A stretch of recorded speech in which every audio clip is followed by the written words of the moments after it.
Together. Bienvenue au webinaire sur le Pérou. Vous voyez Camille et Marion qui sont là dans la petite vignette à droite. C'est elles qui vont vous faire la présentation.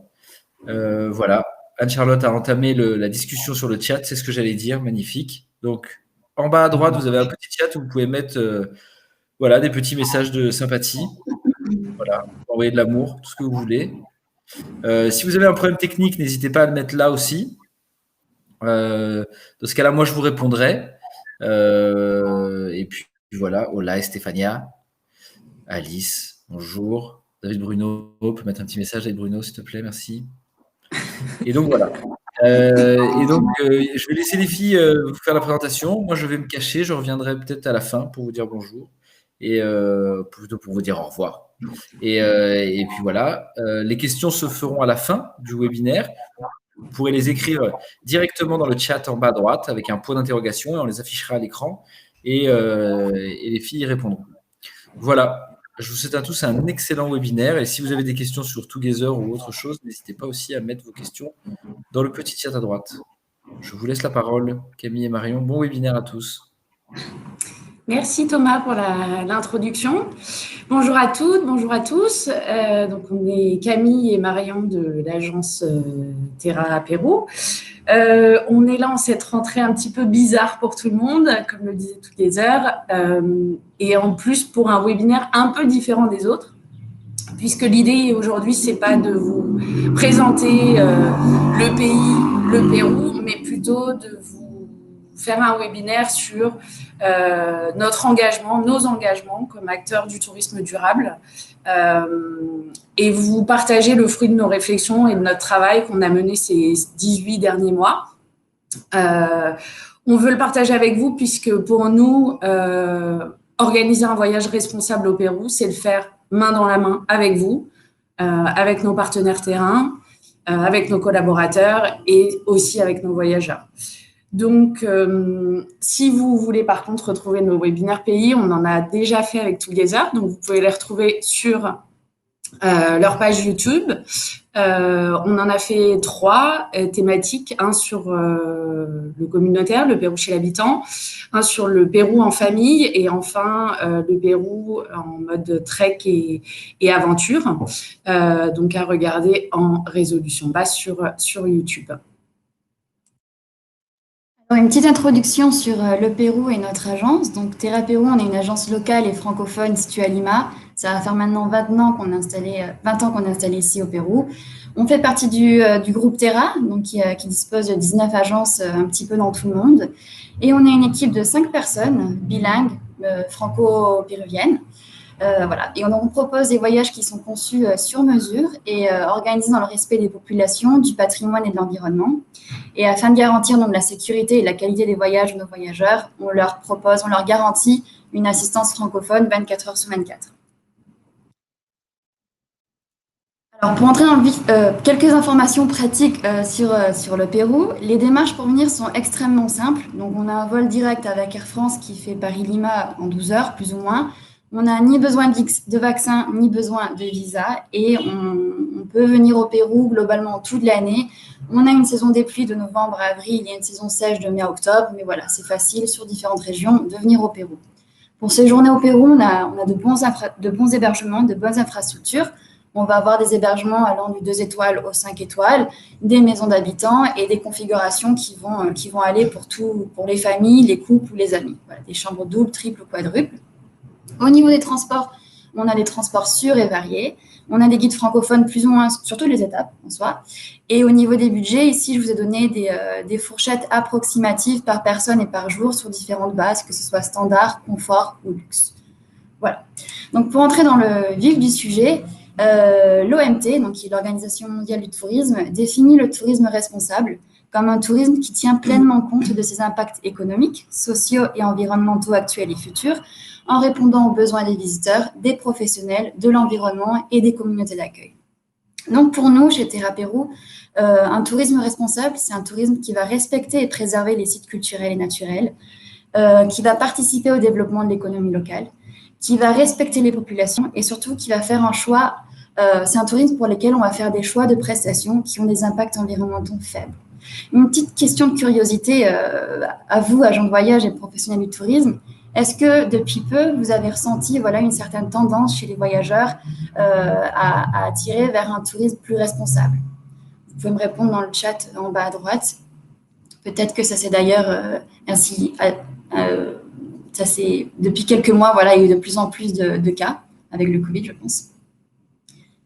Et du coup, pour ma part, moi j'ai fait quelques recherches. Et je suis tombée sur 2 études publiées par Booking, donc de 2020 et de 2019. Et les chiffres montrent que c'est une demande plus ou moins en essor. C'est-à-dire que j'ai trouvé que 72% des voyageurs indiquent qu'il est essentiel d'agir maintenant et faire des choix de voyage durables pour sauver la planète pour des générations futures. Personnellement, je ne pense pas qu'il soit question de sauver la planète pour des générations futures, sinon pour nous, en fait, dès maintenant. Parce que si on s'attache aux études actuelles, on voit que les impacts et le changement climatique, tout ça, c'est dès 2030. Donc, il ne faut pas attendre la génération future, c'est pour nous, dès maintenant, de faire le changement. 71% pensent que les agences de voyage devraient offrir aux voyageurs des choix de voyage plus durables et 54% des voyageurs internationaux déclarent vouloir participer à la réduction du tourisme de masse. Donc oui, c'est une demande qui arrive en essor et je pense que d'autant plus avec la crise, la pandémie qu'on a eue ces derniers mois, le jour où le tourisme va vraiment se réactiver, je pense qu'on aura vraiment une réelle demande d'un tourisme plus responsable dans ce sens. Ici, je vais essayer de détruire un petit peu quelques idées préconçues qu'on a sur le tourisme durable. Donc, tout d'abord, quand on pense à un voyage écologique, si on le réduit à un voyage écolo, on pense directement aux hippies, aux backpackers qui vont voyager en bus locaux ou en autostop. Et donc, on a cette idée d'un voyage qui est économique avec très peu de confort. C'est d'ailleurs ressorti sur une étude Booking de 2018 dans laquelle 20% des sondés indiquaient qu'ils ne pensaient pas avoir le niveau de confort auquel ils s'attendaient en prenant un voyage conçu de manière éco-responsable.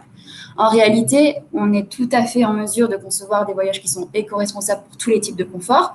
Notamment au Pérou, on a de bonnes infrastructures, des hôtels de 2 à 5 étoiles qui vont démontrer des démarches et un engagement responsable. On a aussi des transports en train ou des véhicules partagés qui vont faire que le voyage peut être plus ou moins éco.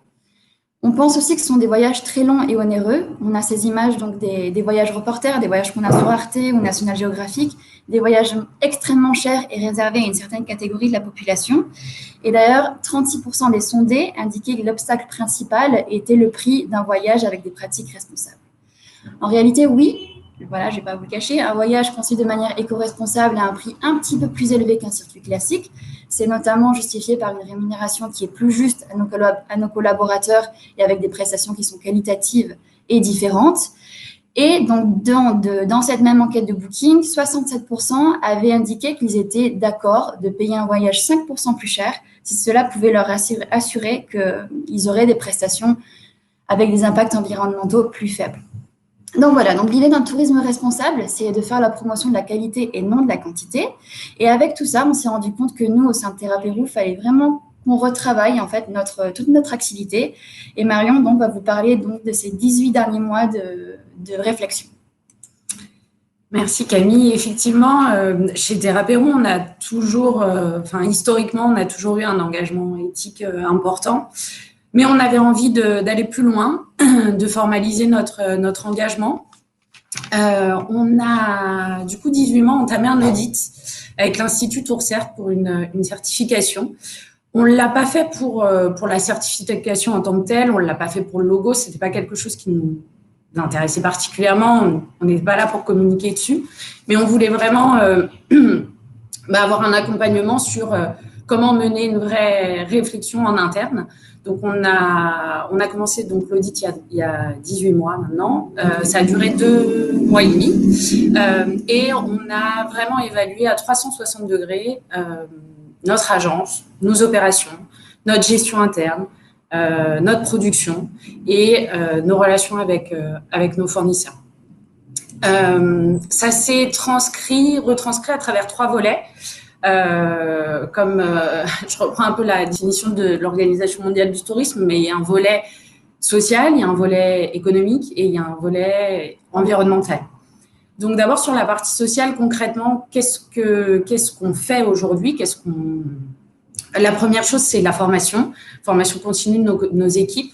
Pour nous, la formation, c'est le cœur de notre engagement, parce que des équipes qui ne sont pas formées au tourisme durable ne peuvent pas agir en connaissance de cause. Donc, on a un plan de formation RSE pour l'ensemble de nos collaborateurs.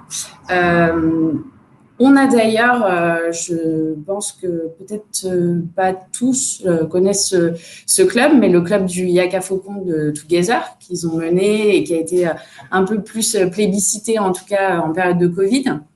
Toute l'équipe de Terra Pérou a au moins suivi l'étape 1, donc du constat.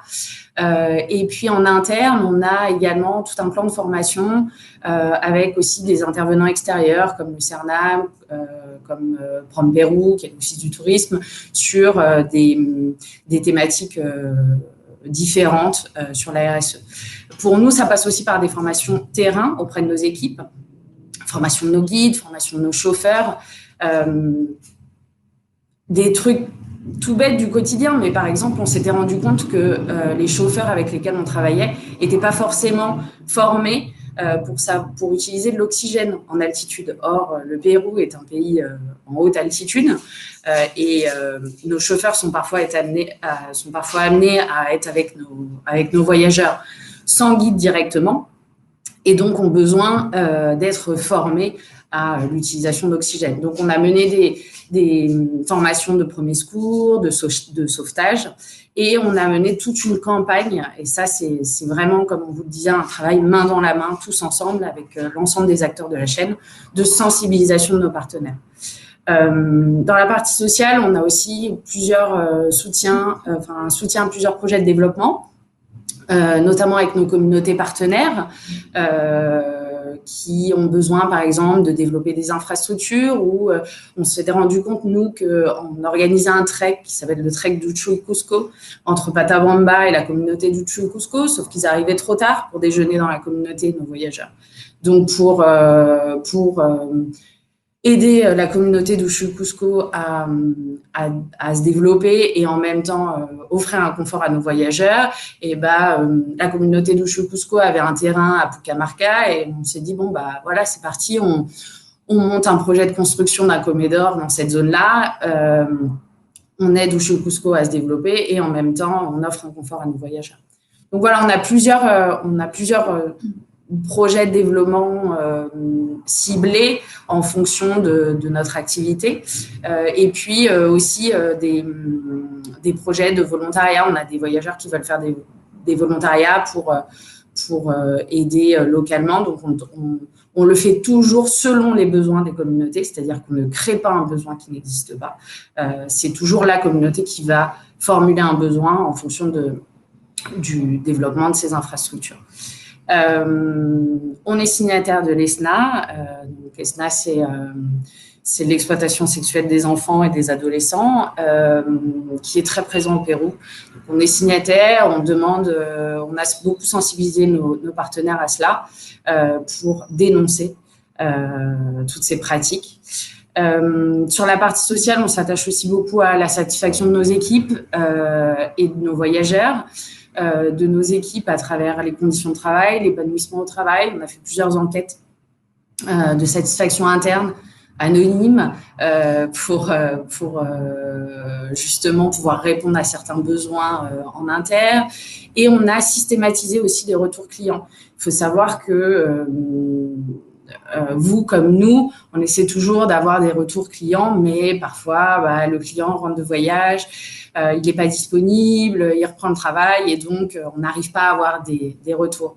On a fait des statistiques en 2018, on avait 30% de retours de nos voyageurs, ce qui est très faible. Et pour avoir évalué notre taux de satisfaction sur 30% des voyageurs, c'est vraiment très faible.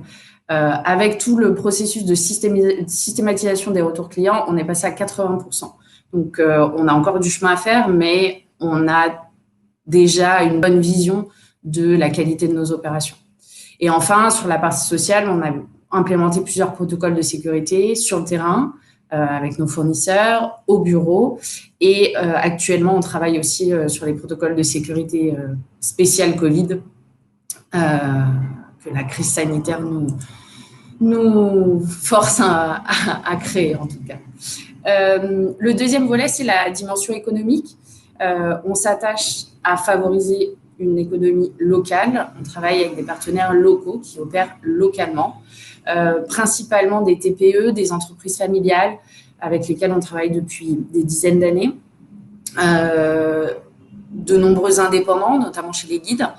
Notre volonté, c'est vraiment qu'ils puissent s'émanciper aussi et qu'ils puissent diversifier leurs activités.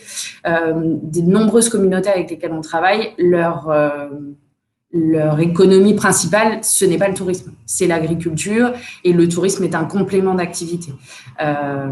Mais on a fait une enquête auprès d'eux, on avait organisé plusieurs visites présentielles l'an dernier, et on s'est rendu compte que, en tout cas, selon leur dire, le tourisme a contribué à l'augmentation de leur qualité de vie. La dimension économique passe aussi dans nos relations avec nos fournisseurs. On a fait toute une enquête aussi sur nos tarifs. On s'engage à ce qu'ils soient au-dessus des normes légales et au-dessus des normes pratiquées au Pérou. On a mis en place des contrats avec nos fournisseurs pour que les conditions de paiement et d'annulation soient protectrices pour eux. Et on s'est beaucoup attaché à lutter, et c'est un travail au quotidien, contre l'informalité au Pérou qui malheureusement est très très présente et empêche le développement d'une économie locale, formelle et légale. Le dernier volet, c'est le volet environnemental. Concrètement, comment on l'implémente chez nous? D'abord au sein de notre bureau. Donc, on a mis en place un système de gestion et de tri des déchets, de lutte contre le gaspillage. Parfois, on ne pense pas à tout, mais on a aussi des déchets non recyclables qui peuvent servir à d'autres choses. Je pense notamment aux écoladrillos. Alors, je ne sais pas s'il y a une traduction en français, mais en gros, les déchets non recyclables peuvent être… Camille, tu peux peut-être montrer ce qu'on fait. Les écoladrillos, c'est un système de recyclage, d'utilisation des déchets non recyclables pour construire des maisons. Donc, en fait, on met tout dans une bouteille en plastique comme ceci. Voilà, on les remplit au maximum et ensuite, nous, on travaille donc avec une association localement qui les utilise pour construire des maisons. Donc, comme quoi, tout peut être utilisé et tout peut être recyclé, entre guillemets.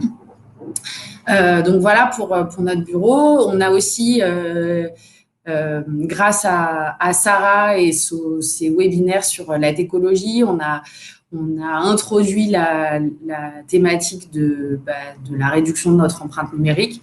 On en est encore au tout début, mais voilà, ça passe aussi par la formation.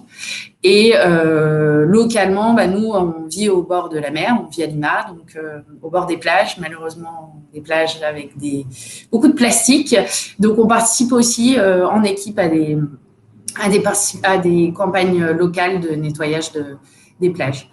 La partie environnementale, c'est aussi la sensibilisation de nos clients et du coup, dès le processus de vente. Donc, c'est pour ça qu'on veut vraiment travailler main dans la main avec vous parce que c'est vous, les personnes qui vendent des voyages auprès des clients. Et utiliser des arguments en faveur d'un voyage responsable, c'est la garantie et l'introduction pour que ces voyageurs puissent voyager durablement ensuite au Pérou. Nous, on a mis en place un guide de voyage responsable qu'on leur remet à l'arrivée pour savoir comment se comporter au Pérou pour contribuer à un voyage responsable. Et enfin, on leur remet maintenant aussi à l'arrivée des tote bags un tote bag et une gourde. Pourquoi? Parce que, au Pérou, on distribue de manière générale énormément de sacs en plastique et qu'on veut éviter ça. Donc, s'ils ont leur tote bag avec eux, on évitera la remise des sacs en plastique. Et la gourde, puisqu'on a travaillé avec l'ensemble de nos fournisseurs et de nos partenaires hôteliers pour qu'ils puissent faire un refill de de leur gourde sur l'ensemble du trajet à toutes les étapes. Sur la partie production, concrètement, on a vraiment évalué, analysé toute notre production. On a fait une enquête auprès de tous les hébergements avec lesquels on travaillait, ainsi que nos restaurants partenaires, pour évaluer leurs pratiques, pour sélectionner ceux qui avaient les meilleures pratiques et pouvoir accompagner aussi ceux qui ne sont pas encore engagés dans le tourisme durable, parce que c'est un travail d'équipe et que c'est pas parce qu'ils ne le font pas aujourd'hui qu'ils ne le feront pas demain. Et on a un peu cette vision du colibri chez Terra et de pouvoir à notre échelle contribuer à cette cause. Pour la petite anecdote, on a fait un calcul de l'empreinte CO2 de nos transports et des excursions. On a fait le test. Alors, c'est uniquement les transports et les excursions. Ça demanderait, après, ça reste une estimation parce que ensuite, pour pouvoir s'atteler à le faire avec des hébergements, ça devient plus compliqué. Mais pour les transports, en tout cas, on a pris un circuit classique tel qu'on le proposait il y a 3 ans. Et le circuit, disons, incontournable et responsable qu'on propose aux clients et à vous aujourd'hui, eh bien, l'empreinte CO2 est divisée par 2, ce qui est énorme. Alors, il faut remettre les choses dans leur contexte et c'est sûr qu'on a une entreprise, on a un secteur polluant, on travaille dans un secteur polluant, le tourisme. Mais je pense que, en tout cas, nous pensons chez Terra Pérou qu'à notre échelle, nous pouvons réduire cette empreinte et nous fixer des objectifs aussi à N+1, à N+2 sur la réduction de notre empreinte. Voilà, et donc après, suite à toute cette analyse qu'on a fait en interne, on s'est dit qu'il était temps de revoir toute notre production et enfin proposer des expériences alternatives, authentiques, extraordinaires et low carbone. Et tout ça dans l'objectif, au final, de se différencier, de lutter contre le tourisme de masse, de participer au développement local, d'avoir une meilleure satisfaction de voyageurs et surtout de participer au bien de la société. Donc, pour les expériences alternatives, c'est découvrir des paysages et d'essayer d'une manière différente. Là, j'ai mis des photos assez marquantes. En haut à gauche, vous allez voir une photo de Vinicunca, qui est la montagne arc-en-ciel la plus connue qu'on a au Pérou. Et vous allez voir le long du chemin, je pense que vous pouvez voir mon pointeur, je ne suis pas certaine. Bon, si vous ne le voyez pas, vous allez voir toute une foule de randonneurs le long du sentier qui montent. Et puis, si c'est d'assez bonne qualité, vous allez voir une seule personne tout en haut qui est en train de prendre un selfie, donc devant ces fameuses montagnes arc-en-ciel. Et sur la droite, nous avons Palcoyo, qui est une alternative qu'on propose. J'y suis allée, c'est une photo que j'ai prise le mois dernier, au mois de mai, qui reste un mois très fort au niveau touristique. Et en toute honnêteté, on était 10 ou 15. Donc, ça n'a rien à voir avec Vinicunca et je pense qu'au niveau de la satisfaction du voyageur, ça a un très, très gros impact. En bas, à gauche, vous allez avoir une randonnée en bateau, une balade en bateau qui se fait depuis les îles flottantes des Ouros. Et clairement, vous allez voir qu'il y a beaucoup de monde sur ce bateau qui est fait pour les touristes. Et en bas à droite, c'est une alternative qu'on propose donc, depuis la communauté de Paranis sur les berges du lac Titicaca. Et donc, c'est une sortie en voilier traditionnelle où clairement, si on est plus de 4 sur le bateau, c'est pas possible. Donc voilà, on cherche à trouver des alternatives pour désengorger les sites qui sont extrêmement fréquentés. Au niveau des expériences authentiques, on arrête le faux authentique, on arrête tout ce qui est fait pour les touristes. Alors au Pérou, oui, il y a beaucoup de folklore. On va avoir toutes ces communautés quechua, aymara qui ont des tenues traditionnelles magnifiques, pleines de couleurs. Mais il n'y a pas que ça. Il y a aussi toutes ces communautés qui sont rurales et qui vivent de l'agriculture, qui vivent de l'artisanat, qui vivent complètement d'un secteur différent du tourisme. Et quand voilà, quelques voyageurs passent par là, ils vont les accompagner pour une randonnée avec le berger, par exemple. Ils vont accompagner le berger et les moutons jusqu'à une lagune. Ils vont aller découvrir la culture, la pisciculture. Ils vont aller découvrir leur activité, en fait, leur vie quotidienne, la vie locale de ces personnes. Il n'y a pas que les communautés rurales, il y a aussi les communautés qui vivent en ville, les locaux qui vivent en ville, par exemple à Lima ou à Arequipa ou à Cusco. En bas à gauche, on a Hilario et Yolanda qui proposent donc leur maison en vallée sacrée. Et pour le coup, ce sont plus des maisons d'hôtes, comme on aurait en France. Et ça propose une expérience qui est différente et qui est très authentique au final. On va aussi proposer donc des activités qui sont extraordinaires, donc extraordinaires dans le sens où elles sont très peu ou pas proposées donc dans les brochures classiques. Donc ça va passer par des régions qui sont méconnues, donc les Andes centrales par exemple, ou la région de l'Alto Guayabamba vers Tarapoto, qui est une région un petit peu jungle où il y a beaucoup de culture de café et cacao. Et ça peut aussi passer par des expériences. Par exemple, de découvrir la réserve de Paracas au travers de la culture de coquille Saint-Jacques. Je l'ai fait cette année, c'était super. On monte sur un petit bateau, on va plonger, ramasser nous-mêmes les coquilles Saint-Jacques. On retourne au cabanon du pêcheur, on va les cuisiner et puis on les mange voilà, face à la réserve de Paracas. C'est super. Ou ça peut être aussi, par exemple, Huaraz, qui est une région très connue pour ses lagunes et ses sommets. Il n'y a pas que des paysages, il y a aussi des communautés. On peut très bien aller se rendre au village de Mato, par exemple, et découvrir voilà, toute la vie locale de chaque région. Et des expériences du coup low carbone. Donc ça peut passer par des visites guidées qui peuvent se faire à vélo, à pied ou en transport en commun.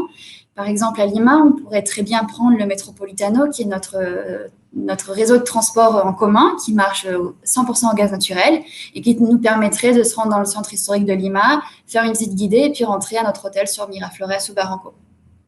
Low carbone, ça signifie aussi limiter les transports aériens qui, dans un voyage, ont un très, très gros impact au niveau de l'empreinte carbone. Et donc, pourquoi pas, au final, descendre toute la côte pacifique de Lima jusqu'à Arequipa en bus et puis faire un arrêt à Paracas, un arrêt dans un domaine viticole familial, un arrêt à Pisco, un arrêt à Nazca. Et voilà. Et donc, faire de ce voyage, que ce voyage fasse partie intégrante du voyage et qu'on inclue des étapes. Et ça passe aussi par un choix d'hébergement écologique. Donc ici, je vous ai mis une photo du glamping. Le glamping, c'est un mélange entre du camping glamour. Donc, ce sont des tentes qui sont tout confort. Vous avez des salles de bain, vous avez une terrasse. Et donc, ce glamping se situe au cœur de la vallée sacrée. C'est une super expérience. Vous dormez donc, en bas de la Voie lactée. Vous avez fait une fogata, un feu de bois le soir en famille.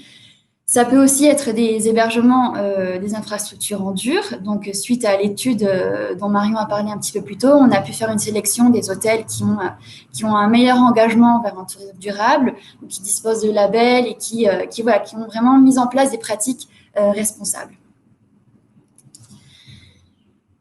Notre production, elle va aussi passer par la promotion du slow tourisme. Et donc, le slow tourisme, ça va être proposer des voyages en basse saison, des voyages qui vont être plus longs et des voyages qui vont impliquer moins de déplacements. Encore une fois, dans le but de lutter contre le tourisme de masse, de participer au développement local, d'avoir une meilleure satisfaction du voyageur et d'avoir un impact social et écologique réduit.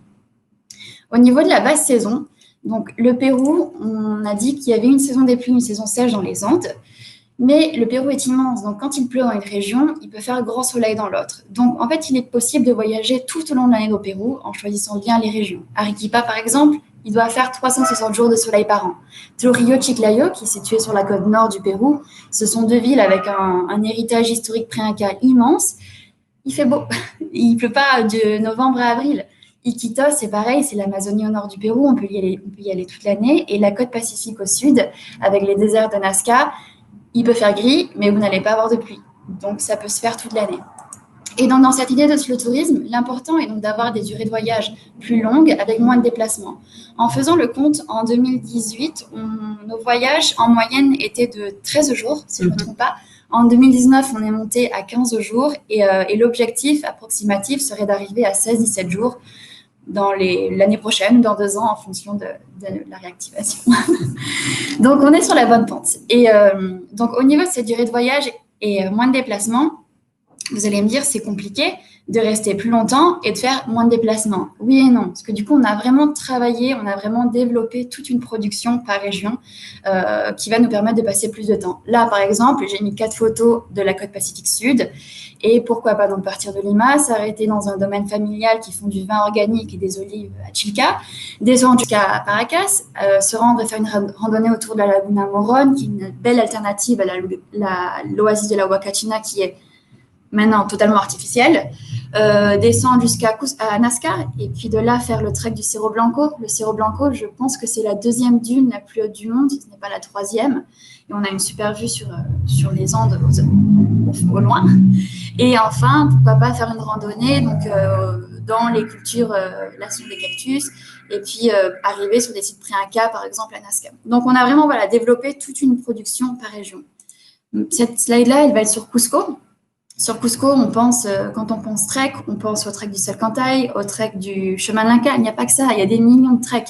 On peut avoir le trek du Huacra si on veut un trek avec des ruines à la clé. Si on veut des treks avec plus de communautaires, plus de rencontres, on peut aussi faire ça. Là, j'ai mis une photo donc, en haut à gauche du Kurimama.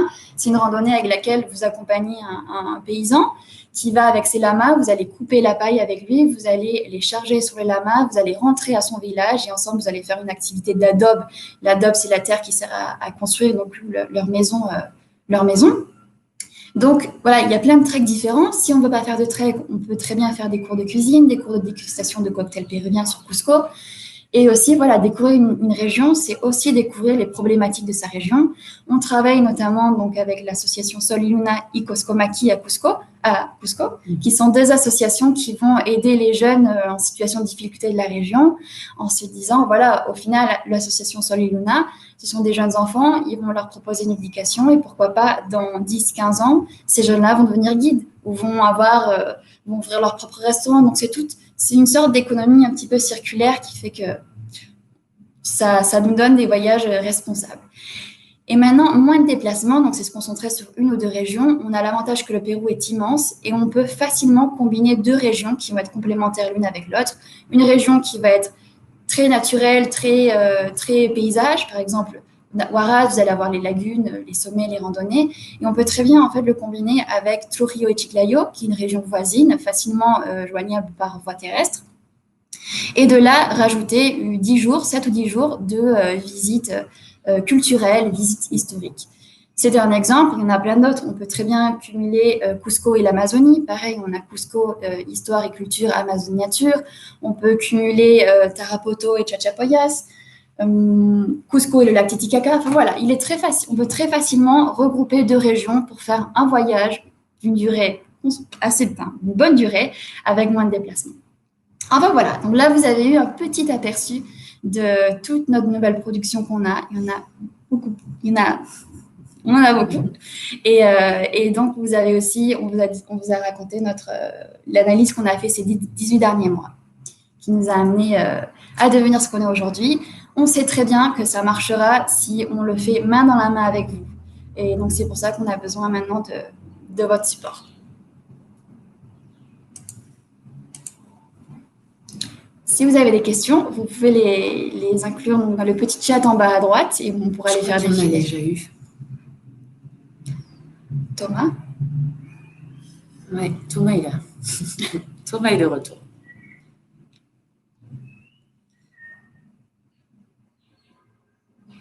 On clique là-dessus.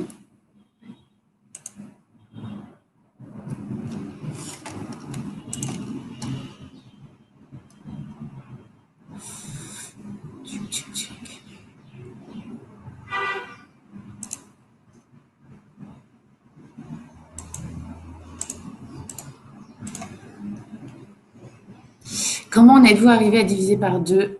Je crois que c'était pour l'empreinte carbone. Alors, eh bien, d'abord par une analyse en fait de savoir qu'est-ce qui impacte beaucoup. Ce qui impacte beaucoup, ce sont les vols. Le Pérou est un pays qui est très grand. Il fait 2 fois et demi la France, pour vous donner un ordre d'idée. Et donc, forcément, on est amené de manière générale à vouloir proposer beaucoup de vols intérieurs pour pouvoir visiter un maximum de choses.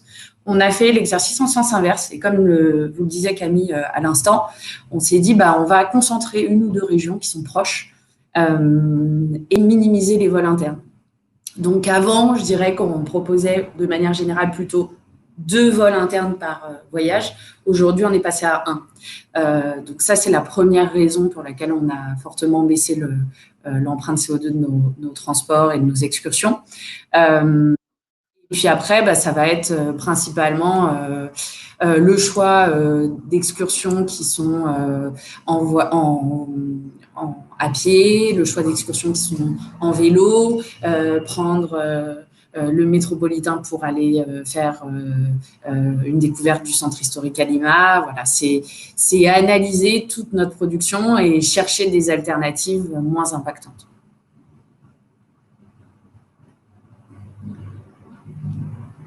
Possible de recevoir le support de cette présentation et le PDF des 3 webinaires dont vous avez parlé au début. On a en ligne sur le canal de YouTube de Together, donc les replays sont en ligne des 3 webinaires dont on a parlé au début. Et concernant le support de cette présentation, je pense qu'on peut l'envoyer, on vous l'enverra à la suite du webinaire par email.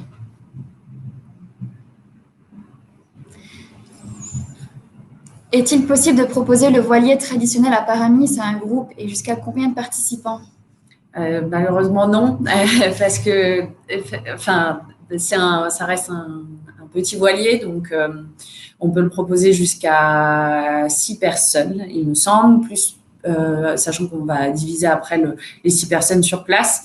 Paramis, c'est une communauté avec laquelle on travaille depuis 1 an maintenant, qui reçoit très très peu de touristes et qui a une capacité d'accueil qui est très réduite. Ils n'ont que 2 ou 3 chambres, donc ça reste, oui, c'est 3 chambres, donc ça reste accessible plutôt à des FIT. Après, dans la volonté, nous aussi, de combattre le tourisme de masse. Pour nous, le tourisme de masse, c'est aussi réduire le nombre de passagers, éviter les grands groupes. On n'est pas contre les groupes, mais on se dit qu'au-dessus de 20, en fait, on n'a plus d'attention personnalisée. 2, on arrive à impacter les sites et les endroits beaucoup plus. Donc voilà, on fait le choix de visiter des endroits à des heures différentes, de réduire les groupes qu'on opère et tout ça, c'est contribuer aussi à la lutte contre le tourisme de masse. Donc, Paramis, non, malheureusement, c'est plutôt pour des groupes très, très réduits.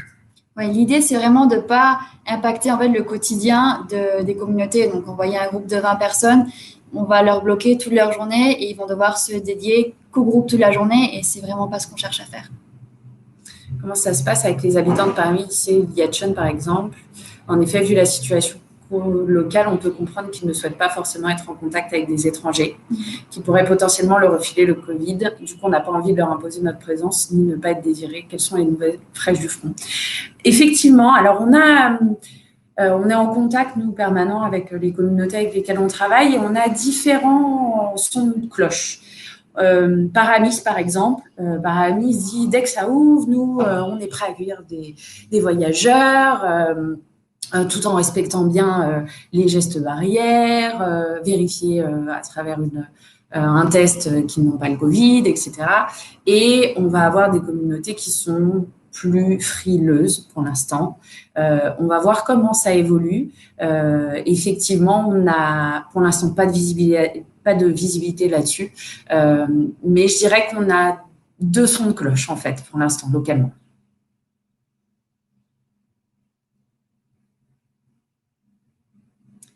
Je suis sensible au tourisme durable. Est-ce que vous arrivez à mixer des sites importants, exemple Machu Picchu, aux expériences Terra Pérou? Oui. L'idée, voilà, le Machu Picchu, c'est difficilement remplaçable, bien qu'on ait d'autres citadelles très peu connues. Je pense par exemple au Choquequirao ou à Cuelap, ou voilà, d'autres sites sur d'autres régions du Pérou. L'idée n'est pas forcément de changer tout un voyage, mais de proposer tout au long du voyage des expériences qui vont être plus enclin, plus en lien avec le tourisme durable. Donc, remplacer le Machu Picchu, non. Maintenant, ce qu'on peut essayer de faire, c'est d'y aller à des heures où il y a moins de monde. Par exemple, tous les guides touristiques, tous les guides écrits expliquent qu'il faut absolument se rendre au Machu Picchu à l'ouverture pour le lever du soleil, moyennant quoi tous les voyageurs s'y rendent à l'ouverture et il y a une queue phénoménale. Alors que si on s'y rend vers 11h ou en début d'après-midi, il y a beaucoup moins de monde sur le site. Donc oui, on arrive à proposer des gros sites incontournables, où je pense aussi notamment au lac Titicaca, qui reste un incontournable pour beaucoup de voyageurs. au lieu de se rendre sur les îles flottantes des Ouros, qui sont le point d'arrivée de tous les bateaux en groupe, on peut aller sur les berges, aller à Paramis, à Laiachon, aller dans d'autres endroits qui font que vous allez tout autant voir et découvrir le lac Titicaca, mais d'un autre endroit.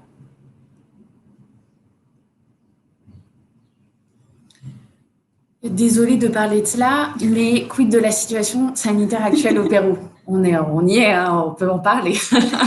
Aussi, avez-vous une idée de la reprise des vols de Paris? Alors, la situation sanitaire actuelle au Pérou. Au Pérou, on est en état d'urgence depuis le 16 mars. On a été en confinement à Lima jusqu'au 1er juillet, puis dans l'ensemble du Pérou sauf 4 régions, quasiment jusqu'à fin août et pour certaines là jusqu'à fin septembre. On observe depuis une semaine une baisse des cas. Oui. On est sur la pente montante, on va dire, au Pérou.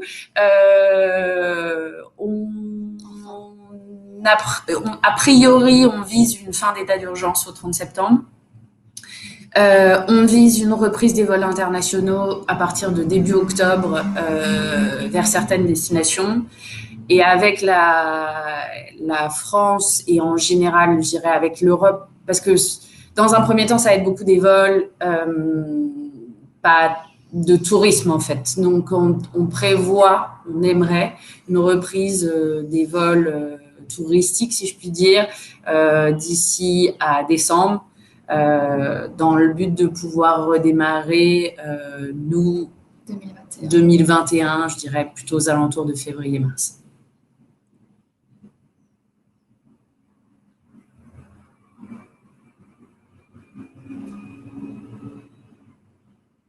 C'était peut-être la dernière question. Ouais.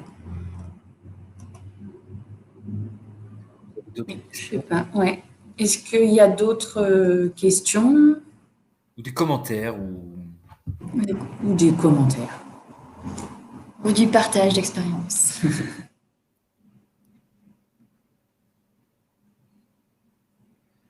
On va attendre Julie. Merci Julie.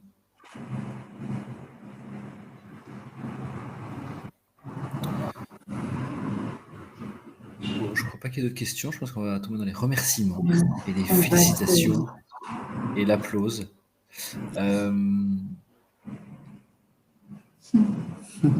Merci à tous pour votre participation. On vous enverra de toute façon le replay et Marion et Camille vous enverront un petit mail avec leurs contacts, etc. Comme ça, vous aurez toutes les infos.